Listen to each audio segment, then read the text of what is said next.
وَالَّذِينَ جَاهَدُوا فِينَا لَنَهْدِيَنَّهُمْ سُبُلَنَا وَإِنَّ اللَّهَ لَمَعَ الْمُحْسِنِينَ.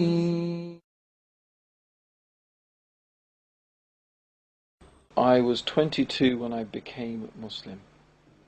I was a bit younger than that when I accepted Islam. But I make a distinction between accepting Islam and actually becoming a Muslim. So the first thing I really remember, of course, about Muslims and meeting Muslims was when I went to Egypt. My parents were living there. So those were my first experiences, meeting Muslims, going to a Muslim country. It was a very strange experience, I have to say. I mean, the thing that sticks in my mind is that how generally happy people were, even though they didn't really have any reason to be happy. I mean, according to Western standards. According to Western standards, the reason to be happy is when you've got a nice car, you've got a nice house, you've got a nice, got a nice girl, right?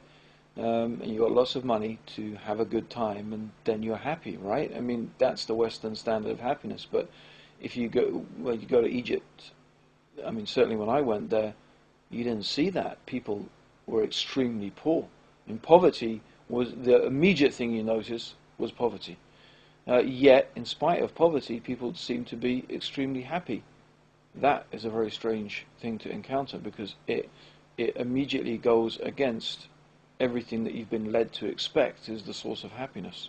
And spiritually, I had been on a sort of search, a spiritual search, since I was 14 or 15, and questioning the religion that I'd come from, Catholicism, and I'd looked through lots of different religions, and had actually, probably at that stage, if you're talking about 6 months before, come up against what I could call a brick wall. I had really reached a stage where I'd begun to think there were no answers, there was no spiritual dimension to the human being, and that maybe happiness really was just about having money, and maybe I just didn't have enough money. And in that process of thinking about making money, I thought, well, the key to happiness surely is going to be that you make the maximum amount of money with the minimum amount of effort, because the purpose of money is only to enable you to enjoy yourself. Money itself can't make you happy. It's the things that you can buy and the things that you can do with the money. And if you're spending all of your time earning the money, then where are you going to enjoy yourself? So I thought, okay, well, where can I start? Let me start by looking at different people in the world, different cultures. Let's look through history, and let's see if there's something there. And in that process of thinking, I was thinking about different nations and different civilizations, and then it suddenly sort of struck me, wait a minute, those Saudi Arabians have been sitting on their camels for I don't know how many hundreds of years, praying to Allah, and they've got all this money. I said, well, that sounds good. Very little effort, lots of money.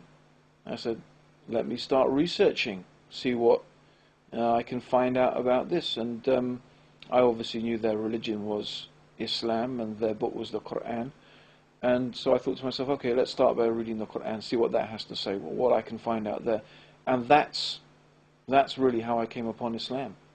And it was actually reading the Quran itself. When I actually started to read this translation of the Quran, it dawned on me as I was reading it, is that this was the very thing that I've been looking for all that time. Here it was, truth from God, revelation from God. I just said to myself, well, if I have ever read a book that's from God, it's this. But that's how I discovered Islam. But the problem is that when I actually was faced with a challenge, and the real challenge was my girlfriend. That was the real challenge. When my girlfriend found out I had become Muslim, she totally freaked out. And actually at that stage I just gave up on the whole project of, I gave up on it really, basically, of living Islam. I mean, I still remember that I used to go to parties, and I used to sit down with people drunk and talk to them about Islam and tell them what a brilliant religion it was and tell them I'm a Muslim, and they would be asking me, well, tell us more. And I said, well, I'm too wasted, I can't, but read the Quran, it's good, And that's why I say that, I accepted Islam, but I wasn't a Muslim. Because if you looked at my life, there was nothing different. Except I would have to say one thing was different. I was more miserable than I had ever been in my entire existence. Because I now knew the truth, and I also knew that I was not living the truth that I knew. And that was the worst condition, and perhaps is the worst condition that you can ever be in. And, things became, you could say, also worse between me and my girlfriend. Ironically, the one that I had, given up practicing Islam for because she was freaked out. Things became worse between me and her. And I think it was a combination of all of those things just led to a type of situation where literally I just couldn't take it anymore. And I decided to go and stay with my parents in Portugal. My parents live in Portugal. And it was there really that I just began to realize things came into focus. I began to realize, okay, my life is a mess. I know why it's a mess. Because I found the truth, I know what the truth is, and I'm not following it. And I just made this dua to Allah. I prayed to God. I said, oh Allah, I said, just let her call. I promise that if she calls me today, I will pray to you 5 times a day. I mean, what, as if Allah needed me to pray to Him. But I mean, that's, but I mean, it was like, Allah will pray to you 5 times a day. I can't promise I will give up any other bad things, or I can do anything else, but I will pray 5 times a day, and I promise that I will never stop praying 5 times a day. And after I made this dua, that same afternoon, just a couple of hours later, she phoned. And I was actually working in the garden at the time and building a wall. I still pass that wall and look at it and think, that's the wall that I was building when that thing happened to me. And my dad came down and he said, oh, it's your girlfriend on the phone. Don't want to mention her name. And I put down the spade, and I don't even remember what she said, because I wasn't thinking about her anymore. I was thinking about, I have to go and pray now. So I just put down the phone and went and took a ghusl, took a bath, and started praying. And that's it. And really, that's the difference between being a Muslim and not being a Muslim. When you establish the prayer, your life changes.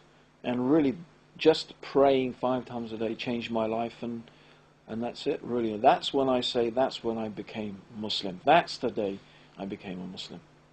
Islam, without doubt, is the path to true happiness in life. It is the real path to true happiness.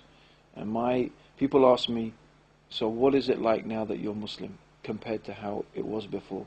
Well, it's like being dead and then being alive. It's like being blind and then seeing. It's like being in darkness and then being in the light. That's how different understanding the truth of the Quran and the teachings of Islam is to that way of life that is away from that.